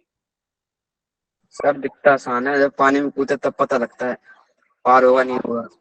मतलब Yes, आपको sir, यकीन पता नहीं आप 4 फीट भी पार कर सकते हैं? चलो 2 अगर फीट पानी का पार कर बहाव लेंगे। धीरे हुआ तो पार कर लेगा, ज्यादा तेज होगी बहाव तो नहीं हो चलो पाएगा। 2 फीट 2 फीट 2 फीट कौन पार कर लेगा? तब तो सर हो ही जाएगा। हो जाएगा, सबको यकीन है ना? कुछ ज्यादा Yes, साइंस no, कर रहे sir. हो आप लोग। अब बता देता हूँ, 1 फीट पानी भी आपके पैर उखाड़ देगा, आपको पैर अंदर रखने नहीं Yes, sir. देगा, अगर उसका प्रेशर ज्यादा है तो। बहुत समझ रहे हो मेरी तेज हो बात? तो yes. 1 फीट पानी, गाड़ी कितनी भारी होती है? 1500 किलो के आसपास की होती है। उसको गाड़ी को चला के ले जाता है, गाड़ी का इतना वजन है उसके गाड़ी के टायर नीचे नहीं लगने देता। 1 फीट पानी जब बाढ़ आती है बहा के ले जाता है। आपको लगता है कि 2 फीट जैसे पानी होगा दिल्ली तो में आप है चल के पार हो जाओगे? सबसे बड़ी मूर्खता। आप लोग देखते हैं ना टीवी में आजकल बाढ़ आ रही है, और देखते होंगे कि लोग पार कर रहे हैं, साइकिल से पार कर रहे हैं, पैंट उठाई और पार चले गए, और न्यूज वाले कह रहे हैं ये देखो ये पार जा रहे हैं, ये खतरा मोल ले रहे हैं। वो खतरे का मतलब समझते हो ना? वो ये खतरा है कि अगर पानी का बहाव तेज है, ऊपर से कई बार पानी शांत नजर आता है, ये भी याद रख लेना। आपको लगेगा कि बहुत धीरे चल रहा है, लेकिन नीचे बहाव बहुत तेज होता है। और वो तेज बहाव 1 फीट पानी, 1 फीट कितना सा होता है? 1 फुट पानी। आपको मतलब यूं सोचो, आप ऊपर खड़े हो और मैं रस्सी बांध के आपके पैरों में नीचे, और अचानक से जोर से मेरी तरफ खींचता हूं, सोच के देखना आप सिर के बल गिरोगे। समझ रहे हो मेरी बात? और दोबारा Yes, sir. खड़े नहीं हो सकते। क्यों? क्योंकि मैं उस रस्सी को लगातार खींच रहा हूं, मैंने उसको गाड़ी के पीछे बांध रखा है। अब बता दो खड़े हो जाओगे? उस पानी में आप खड़े ही नहीं हो सकते। अगर आप उल्टे हो गए उस पानी में नाक के बल, और या सीधे भी हो तब भी उस पानी वो आपको खड़ा तो होने नहीं देगा, तो आप डूब जाओगे। 1 फीट पानी में भी डूब सकते हो। लोग तो चुल्लू भर में डूब जाते हैं, हम तो 1 फीट में डूब रहे हैं। है ना? समझ में आ रही है बात? Yes, sir. बहुत गहरी बात है, याद रख लेना। तो 1 फीट पानी भी आपके पैर उखाड़ सकता है और आपको पार नहीं करने देगा। और ये वो गधा था जो 6 फीट के पानी में सोच रहा था कि मैं चला जाऊंगा। 6 फीट के पानी अगर वो स्लो भी है, एक और बात बता देता हूँ, अगर 6 फीट पानी स्लो है, लेकिन 6 फीट पानी देखिए इस नदी में पीछे से कितना सारा पानी आ रहा है, और इतने सारे पानी का ऐसे फोर्स लग रहा है आपको, आपकी बॉडी को, वो धक्का नहीं मारेगा आपको?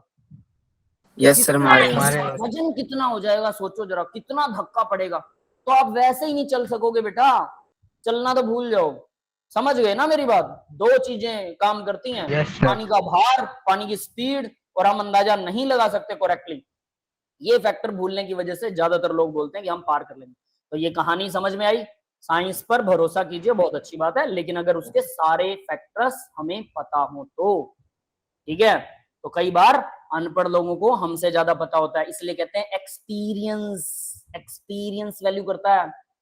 तो एक्सपीरियंस वाले हमारे माँ बाप, हमारे दादा दादी, respect them, respect your elders. New culture में आप लोगों को पता नहीं क्या पढ़ाया जाता है, लेकिन हम देखते हैं कि स्टूडेंट्स आजकल किसी की रिस्पेक्ट करना भूल गए हैं, है ना?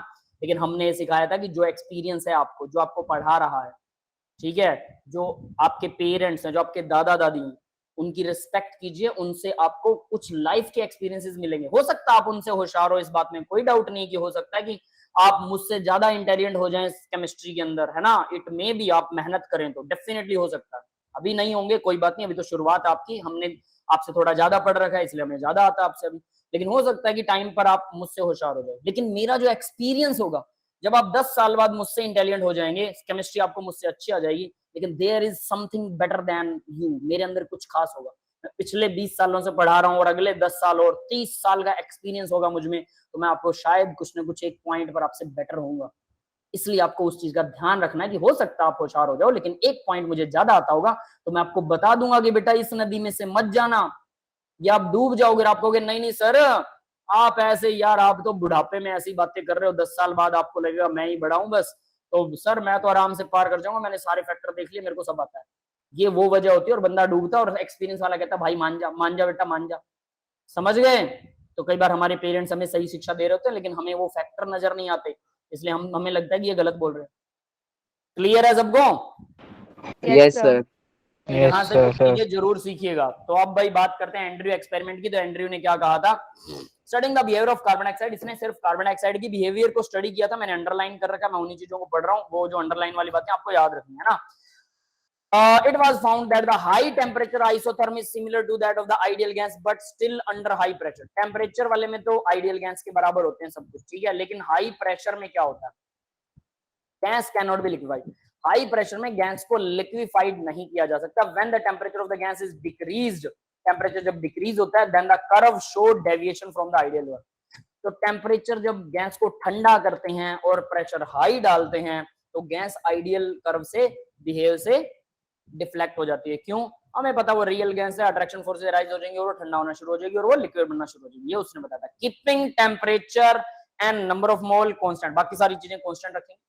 अगर टेम्परेचर को कांस्टेंट रखते हो तो he plotted P versus V, pressure और वॉल्यूम का प्लॉट उसने प्लॉट किया, प्रेशर वर्सेस वॉल्यूम, टेम्परेचर को कांस्टेंट करते हुए। तो यहां पर भी टेम्परेचर कांस्टेंट है, तो ये जो आपको लाइनें दिखाई दे रही हैं पर्टिकुलर टेम्परेचर पर है। रेड वाली लाइन 50 डिग्री सेल्सियस, इसके बाद में ग्रीन वाली लाइन 31.1 डिग्री सेल्सियस, ठीक है, और फिर इसके बाद में वायलेट वाली लाइन 30.98 डिग्री सेल्सियस, फिर इसके बाद में एक और लाइट वायलेट है 21.5 डिग्री सेल्सियस। जो रिंग लगा रहा हूं समझ में आ रहे हैं, 13.1 डिग्री सेल्सियस, ये है आसमानी कलर है। हाँ बेटा समझ में आ गया? यानी अलग अलग कर्व, हम एक कर्व को उठाएंगे, उसकी पूरी स्टडी करेंगे, फिर दूसरे कर्व को लेंगे, फिर तीसरे को। टेम्परेचर एक कर्व में हमेशा फिक्स रहेगा। क्लियर है? ये बात समझ में आ गई? Yes sir. Volume versus pressure को इसने प्लॉट किया था, वॉल्यूम वर्सेस प्रेशर। तो भाई अब हम ये तो जानते हैं क्रिटिकल टेम्परेचर क्या होता है, तो 30.98 है, तो 30.98 ये वाला कर्व जो है इसको हम बाद में स्टडी करने वाले हैं, ये हमारे लिए सबसे इंपॉर्टेंट है। और इससे ऊपर वाला भी बाद में स्टडी करेंगे, तो पहले इससे नीचे वाले कर्व की बात कर लेते हैं, ठीक है। तो देखिए जरा नीचे 13.1 डिग्री सेल्सियस कार्बन डाइऑक्साइड का है, सारा कहानी कार्बन डाइऑक्साइड की याद रखना। 13.1 डिग्री सेल्सियस के ऊपर कार्बन डाइऑक्साइड कहां से चली, उसका वॉल्यूम था कुछ, ठीक है, कुछ पर्टिकुलर प्रेशर पर पर्टिकुलर कोई वॉल्यूम था। अब उसने क्या किया, प्रेशर को बढ़ाना शुरू किया। तो प्रेशर, अब देखिए जरा, अब इसको ध्यान से पढ़ना, आपको ये उल्टा नजर आएगा लेकिन ये है सीधा। यहां पर प्रेशर था, यहां पर इस जगह पर प्रेशर दिख रहा है सबको?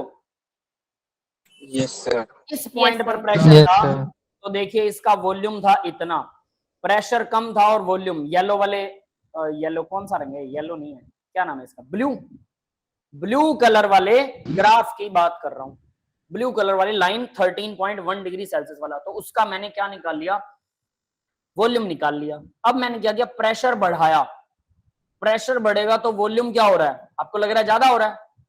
किस किस बच्चे को ज्यादा लग रहा है?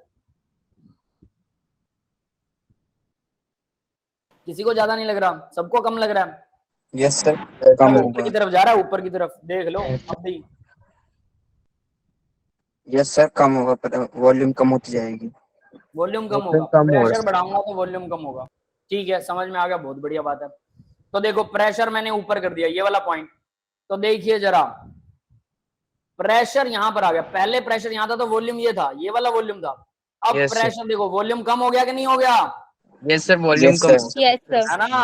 ये ऐसे ऊपर की तरफ जा रहा है, ऐसे इसको मत गिनना कि ये ऊपर की तरफ चढ़ रहा है तो वॉल्यूम ज्यादा हो, ऊपर की तरफ तो प्रेशर बढ़ रहा है, और इस तरफ जाओगे तो वॉल्यूम कम होता जाएगा ना, यहाँ पर वॉल्यूम 0 है। समझ में आ गया सबको? Yes, sir. Yes, ठीक sir. है, तो ये चीज तो समझ में आ गई कि कम ज्यादा कब होता है। अब बात करते हैं दूसरी, तो मैं अब सीधा यहां आ जाता हूं, यहां पर इस पॉइंट पर, और नीचे ये कोई वॉल्यूम के ऊपर आ गया मैं, और इस पॉइंट पर प्रेशर है P1। समझ में आया भाई? P3 है, ये 1 नहीं है, P3 है, P1 है, P1 है, P3 नहीं है, ठीक है। एनसीईआरटी वाला ग्राफ है ये, सीधा बता रहा हूं, ठीक है, एनसीईआरटी से ही मैंने कॉपी पेस्ट करके चिपकाया था ये। समझ में आ गया? Yes, sir. तो एनसीईआरटी से आप लोग भी देख सकते हैं, टीसीपीसी वैसे साफ साफ लिखा हुआ है, इससे पहले मेरे पास एक ग्राफ था उसमें साफ नहीं था तो मैंने इसको कॉपी पेस्ट किया था, ठीक है। तो देखिए जरा, मेरे पास वॉल्यूम और प्रेशर आ गया P1 और वॉल्यूम हो गया ये। अब इस वॉल्यूम पर 13.1 डिग्री सेल्सियस पर मैंने प्रेशर को थोड़ी देर के लिए रोक दिया, तो क्या हो रहा है, वॉल्यूम देखो देखो देखो, धीरे धीरे धीरे धीरे वॉल्यूम कम होता जा रहा है, स्ट्रेट लाइन में चल रहा है ना, वॉल्यूम कम हो रहा है, उधर जा रहा है, राइट से left. Yes, Yes, sir. Pressure Yes, fix sir. कर दिया तो एक वॉल्यूम आ गया, मान लो वॉल्यूम था वो 10 लीटर, अब उसके बाद वॉल्यूम अचानक से 5 लीटर हो गया थोड़ी देर में। ये कैसे पॉसिबल हुआ, ये मेरे को कोई समझाएगा? किसी को समझ में आया हो तो?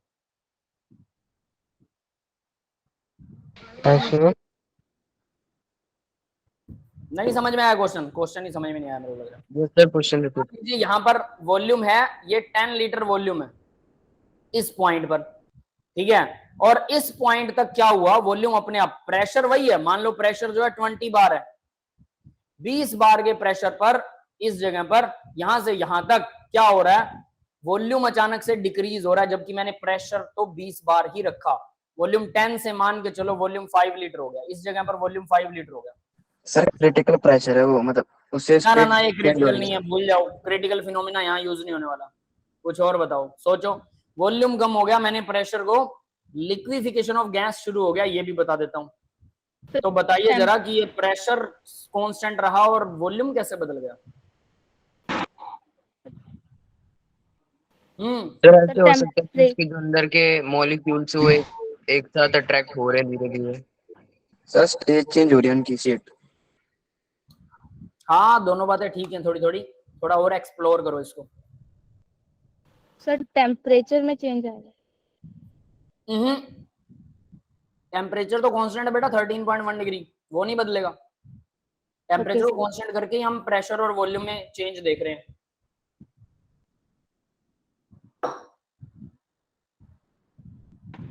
चलो बताता हूं जरा, ये ग्राफ देखिए, यहां पर ये वाला पिस्टन देखिए, दिख रहा है सबको? Yes sir. V1 है ऊपर तक, ये पूरा वॉल्यूम है V1, ठीक है, गैस का।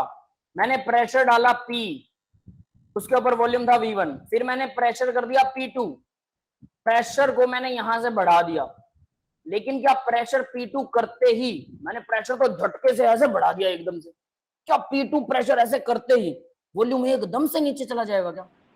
No sir. एक पता क्या होगा, मैंने प्रेशर बढ़ा के ऐसे ऐसे जोर लगा के ऐसे छोड़ दिया, उसके बाद ना धीरे धीरे मॉलिक्यूल पास आएंगे, फिर वो लिक्विड बनना शुरू हो जाएंगे। जैसे जैसे लिक्विड बनेंगे वॉल्यूम एकदम से कम कम कम कम कम, मतलब धीरे धीरे धीरे धीरे पिस्टन नीचे आना शुरू हो जाएगा। मतलब प्रेशर तो मैंने डाल के छोड़ दिया, उसके बाद वॉल्यूम अचानक से, मतलब प्रेशर कैसे डाल के छोड़ दिया अब आपको ये शायद समझ में नहीं आएगा। यहाँ मैंने 10 ईंटें रख दी, 1 2 3 4 5 6, इधर भी 10 ईंटें रख दी, तो 1 एटमॉस्फेरिक प्रेशर पड़ रहा था, लेकिन वजन की वजह से पिस्टन के ऊपर और भी प्रेशर पड़ रहा है। तो ये ईंटें रखने के बाद 10 की 10 ईंटें दोनों तरफ से 2 आदमियों को कहा कि अचानक से रख दो, आराम से, प्यार से, लेकिन एक साथ रख दी। रखते ही एकदम से नीचे तो नहीं जाएगा ये लिक्विड, एकदम से नहीं बनेगी, मॉलिक्यूल्स धीरे धीरे पास आएंगे और फिर उनके बीच में van der Waals forces of attraction create होगा और फिर वो धीरे धीरे लिक्विड बनना शुरू हो जाएंगे। तो ये लिक्विड स्टेट बनती है कहां से? अब ये देखो जरा, यहां से लिक्विड बनना शुरू हो गया, प्रेशर उतना ही रहा, यहां पर 100% लिक्विड बन गया, इसके बाद में इसका वॉल्यूम चेंज नहीं हुआ। ये समझ में आ गया बेटा? इस प्रेशर पर वॉल्यूम चेंज नहीं होगा। क्लियर है?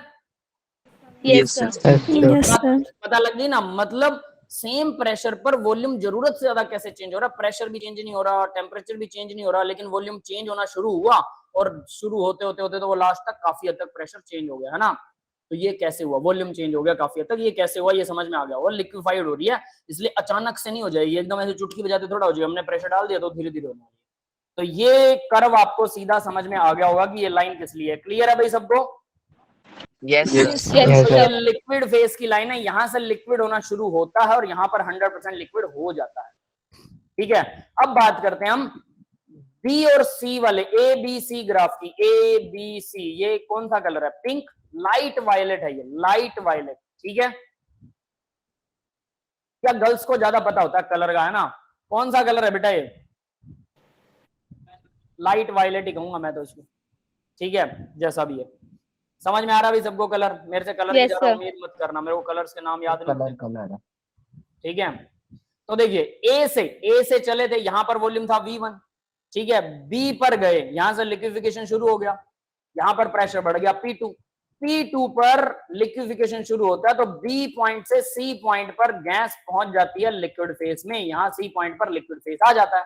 ठीक है, बात खत्म। और 21.5 डिग्री सेल्सियस पर। अब ये कर्व यहां पर था, पहले देखो यहां था ऐसे, इस पॉइंट से इस पॉइंट पर लिक्विफिकेशन शुरू हुआ था। जब मैंने दूसरा कर्व लिया तो सी और बी थोड़े छोटे हो गए, जब एक और कर्व लूंगा तो वो और छोटे हो गए, फिर एक और लिया और छोटे हो गए, एक और लिया और छोटे हो गए, लास्ट में ये एक पॉइंट पर जाके मिल गए। समझ में आ गया? Yes, sir. Yes, sir.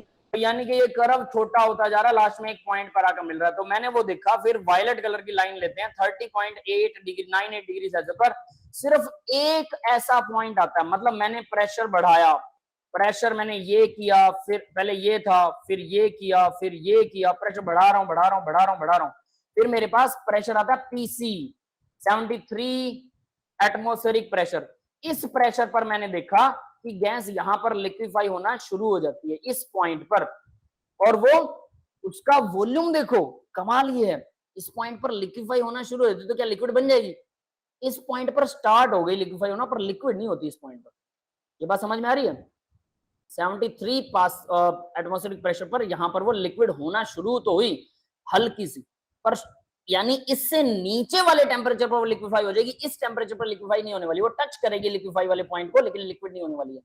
इसको बोलते हैं टीसी, यानी अबव विच, इस टेम्परेचर से ऊपर वो कभी लिक्विफाई नहीं होगी, इस टेम्परेचर पर शायद थोड़ा सा और टेम्परेचर कम करके, हल्का सा कम करते ही हम इसको लिक्विड कर सकते हैं, है ना। लेकिन इस पॉइंट के ऊपर ये हल्का सा हमें लिक्विड फेस का नजारा देता है, लगता है कि लिक्विड हो रही है बट लिक्विड नहीं होती है। और प्रेशर कितना? 73 एटमॉस्फेरिक प्रेशर के ऊपर। तो ये हो गया पीसी, यानी इस टेम्परेचर पर किसी गैस, कार्बन डाइऑक्साइड है सारी, कार्बन डाइऑक्साइड 30.98 टेम्परेचर के ऊपर और 73 एटमॉस्फेरिक प्रेशर के ऊपर ये लिक्विड फेस में आ सकती है, हमें झलक देती है, बनती नहीं, हमें झलक देती है कि लिक्विड आ जानी चाहिए हमारे अकॉर्डिंग, है ना। अब अगर लिक्विड आएगी तो इसका वॉल्यूम कम होना चाहिए ना, बट इसका वॉल्यूम तो अब कम हो ही नहीं रहा। ये बात समझ में आई? यहां देखिए, यहां से ये वॉल्यूम ऐसे करके थोड़ा सा कम होना शुरू हुआ है, थोड़ा सा कम। समझ में आ रहा है सबको? Yes Yes, sir. तो ये वॉल्यूम ऐसे करके थोड़ा सा कम होता है। तो यहाँ पर अगर हम देखें तो यहाँ से ये वॉल्यूम ऐसे करके ये वॉल्यूम कम होना शुरू हो गया, बट ये कम होता नहीं है क्योंकि लिक्विड बनेगी तो कम तो काफी हो जाना चाहिए ना। ये देखो वॉल्यूम यहाँ पर, यहाँ से यहाँ आ गया, इस पॉइंट से इस पॉइंट पर वॉल्यूम आ गया जो वो लिक्विड बन रही थी, लेकिन यहाँ पर तो लिक्विड वॉल्यूम ये सेम ही आता। तो ये है वीसी, वीसी मतलब क्रिटिकल वॉल्यूम, यानी ये लास्ट एंड के वॉल्यूम है, critical temperature, critical pressure, critical volume. इससे नीचे गैस को लिक्विड किया जा सकता है, इस टेम्परेचर से ऊपर कभी नहीं हो सकती। इसके ऊपर हमें लगता है कि इसके ऊपर वो स्टेडी हो जाती है, ना लिक्विड आएगी ना गैस आएगी। समझ में आई? इस पॉइंट पर लगभग स्टेडी सी रहती है। ये समझ में आ गया भाई ये क्या कह रहा है ग्राफ? Yes Yes, sir. अब इससे ऊपर ग्रीन वाली लाइन देखो, ग्रीन लाइन पे वो कभी लिक्विड नहीं बनेगी, वो लिक्विड की रेंज में नहीं आएगी। वॉल्यूम घटेगा प्रेशर डालने पर, घटेगा घटेगा घटेगा, प्रेशर बढ़ाते जाओ वॉल्यूम घटता जाएगा, कोई दिक्कत नहीं है। तो आपको क्या लगता है वॉल्यूम यहां से, अब यहां के बाद में वॉल्यूम घटना बंद हो जाएगा ग्रीन वाले का, इस वॉल्यूम के बाद, समझ रहे हो ये वाला पॉइंट, इसके बाद वॉल्यूम नहीं घटेगा। तो हम क्या करें, हम इसको एक्स्ट्रा प्लॉट कर देते हैं। एक्स्ट्रा प्लॉट का पता है ना, ऐसे करके एक्स्ट्रा प्लॉट मतलब Yes, मान sir. लेते हैं कि कहीं ना कहीं, चलो इसको मैं ऐसे ऐसे मान लेता हूँ, ऐसे करके ऐसे, मान लेते हैं कि अगर बहुत ज्यादा प्रेशर मैंने कर दिया इस प्रेशर के ऊपर, इसका वॉल्यूम जीरो हो जाएगा, बट जीरो तो नहीं हो सकता। बट क्या होता है कि इस प्रेशर के ऊपर इनका वॉल्यूम उतना ही हो जाता है जितना जब वो लिक्विड होती हैं। बट हम ये जानते हैं कि लिक्विड फेज तो नीचे ही चला गया, अब तो इसके लिक्विड होने के चांस ही नहीं है ना। Yes sir. तो हो क्या रहा है, तो फिर हम इसको लिक्विड क्यों नहीं मानते, क्योंकि हमें पता है एक पर्टिकुलर प्रेशर पर जब गैस लिक्विड होना शुरू होती है तो लिक्विड होने के बाद धीरे धीरे धीरे धीरे धीरे धीरे क्या होता है, वो गैस वॉल्यूम उसका धीरे धीरे कम होता है ना, प्रेशर रुक जाता है, वॉल्यूम उसका कम होना शुरू हो जाता है। लेकिन ऊपर वाले प्रेशर को अगर आप देखते हैं, यहां वाले को, इस प्रेशर के ऊपर इसका वॉल्यूम कम नहीं होता, इसका वॉल्यूम तो स्टेडीली प्रेशर बढ़ाते जाओ, थोड़ा सा कम हो जाएगा, और बढ़ाओगे थोड़ा और कम हो जाएगा, और बढ़ाओगे थोड़ा और कम हो जाएगा, और बढ़ाओगे थोड़ा और कम हो जाएगा। बट कोई ऐसा प्रेशर नहीं कि वहां पर मैं रुक गया और उसके बाद वॉल्यूम धीरे धीरे धीरे धीरे कम हो जाए और वो लिक्विड बन जाए, ऐसा कोई प्रेशर नहीं आता। इसका मतलब इस गैस को किसी प्रेशर पे लिक्विड नहीं किया जा सकता। इस गैस का वॉल्यूम तो लिक्विड के बराबर किया जा सकता है, बट इसे लिक्विड कभी नहीं किया जा सकता। ये समझ में आया, क्योंकि नीचे वाले ग्राफ असली लिक्विड की पहचान दे रहे थे, ये वाले ग्राफ लिक्विड की पहचान नहीं दे रहे हैं मुझे। यस बेटा, सबको ये बात समझ में आ गई? Yes sir. तो दैट इज कॉल्ड कि भाई 30.98 के बाद में उस गैस को कभी लिक्विड नहीं किया जा सकता, क्योंकि ये ग्राफ ऐसे बनता है। तो यही लिक्विड की पहचान है। इस दायरे में कोई आता है तो वो लिक्विड है, लिक्विड बन सकता, वरना वो लिक्विड नहीं बन सकता। क्लियर है? और उसका वॉल्यूम भले ही लिक्विड के बराबर हो जाए, मतलब वेपर्स का वॉल्यूम इतना कम कर दिया कि लिक्विड के बराबर, बट वो अट्रैक्शन नहीं दिखाते, कभी भी रिपेल नहीं कर रहे हैं, जबरदस्ती उनको पास बैठा दिया हमने, लेकिन वो रिपेल नहीं कर रहे हैं सारे मॉलिक्यूल, इसलिए हम बोलते हैं कि ये लिक्विड नहीं हो सकता। क्लियर है? ये बात समझ में आ गई? Yes sir. तो भाई टीसी और पीसी तो मुझे पता है क्या होते हैं कार्बन डाइऑक्साइड के लिए। वीसी मुझे नहीं पता, मैंने ढूंढा था, तो मुझे वीसी चाहिए लीटर में, क्रिटिकल वॉल्यूम लीटर के अंदर चाहिए, तो मुझे मैंने ढूंढा तो मिला नहीं अच्छे से, तो आप लोग ढूंढ लेना, इसका वीसी भी याद कर लेना, ठीक है? बुक में वैसे लिखा हुआ था पर मैंने देखा नहीं, दैट इज वाई। तो ये आप लोगों के ऊपर है, अप टू यू कि आप इसे ढूंढ कर लेंगे। क्लियर है बेटा? तो यहाँ ए से बी क्या होता है, ओनली गैस स्टेट एग्जिस्ट करती है ए से बी में। यहाँ ए से बी तक गैस है, बी से सी तक लिक्विड है, सी के बाद में फिर से गैस है, ऐसा कुछ बता रखा है। Compression does not change the pressure, और ये सारी कहानी अब आप पढ़ सकते हैं, ठीक है? Vapour pressure of a substance क्या होता है, तो ये सब हम बाद में डिस्कस करेंगे यहां से, ठीक है? यहाँ मैं मार्क लगा देता हूँ, इसके बाद हम बाद में डिस्कस करने वाले हैं। That's all for the today's lecture guys। तो मैं अब इसको ऑफ कर रहा हूँ बेटा, मेरे को नेक्स्ट क्लास भी स्टार्ट करनी है, आपकी रिकॉर्डिंग अब ऑफ कर रहा हूँ। किसी को डाउट है तो पूछ सकते हैं।